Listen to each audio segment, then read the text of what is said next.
Hi, I'm Nathan, and you're one of the sailors on the AC40. Thanks for chatting with us this afternoon, or still this morning. Good day, so day 15 with the AC40. Wonderful day on Auckland Harbour. Obviously we can't follow you down the harbour because of the speed limits. You just want to tell us, you came out, you spent a bit of time alongside the chase boat, and then that first leg down towards North Head. Yeah, we went pretty early today because the breeze is meant to sort of ramp this afternoon, so we were off the dock around 9, I think it was, on the J1. It was a lovely 8 to 10 knots. Started out the harbour through all the puffy, tricky stuff and went up to Rangi Light and quickly switched to the 2.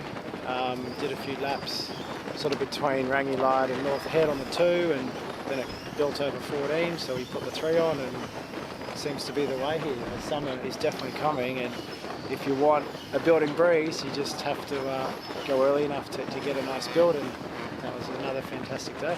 Awesome. So we're starting to get a little bit more of a handle on the crossover of the jibs. So we saw you with the 1 in the morning and through the 2 and then into the 3 as we got as it built. We've got those kind of ranges down now. Yeah, just kind of validating, what the sail codes are sort of designed for, and you're not on the 1 very long, that's for sure. Like, it's basically there to get you to take off to get going, but if you can take off pretty easily and you're doing all your foiling manoeuvres, then you're pretty much on the 2 at like 8 knots. You don't need a whole lot of sail area once you're going.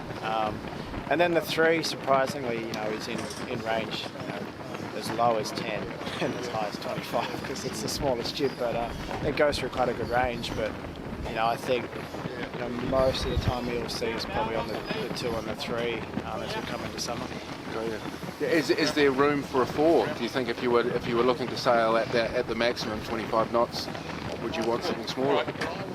Yeah, it's interesting. Like if you're wanting to sail in over 20 knots, whether you go smaller on the jib or you're looking at a smaller or a flatter mainsail too, but these are all the one design sails, so we're just trying to gather as much data as we can, and I think it's pretty much ballpark.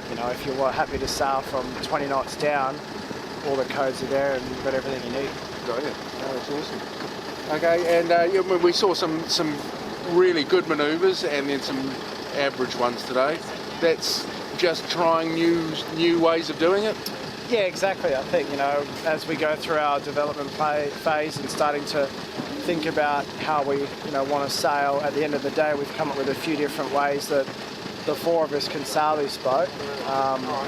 Whether you're doing things on the windward side or the leeward side, and who's doing, what in the manoeuvres, we've just been experimenting, and today was really interesting. Some things that we thought would work really well and would be easy were a little trickier than we thought, and some things that we thought would be quite hard, felt quite natural. So, that's the beauty of this boat. We can go out there, try a few things, find the positives and negatives to it, come in, have a think about it tonight, and make a plan for our next sailing session. And that's what this boat's designed for, as much as it is to develop, to make a boat go fast. It's how we sail the boat and how we interact with each other, and hence why you saw some glamours today and some not so good ones. That's brilliant. Mate, we're really enjoying watching you. Thank you very much for giving us this time, and good luck with sailing on Friday. Thank you. See you then.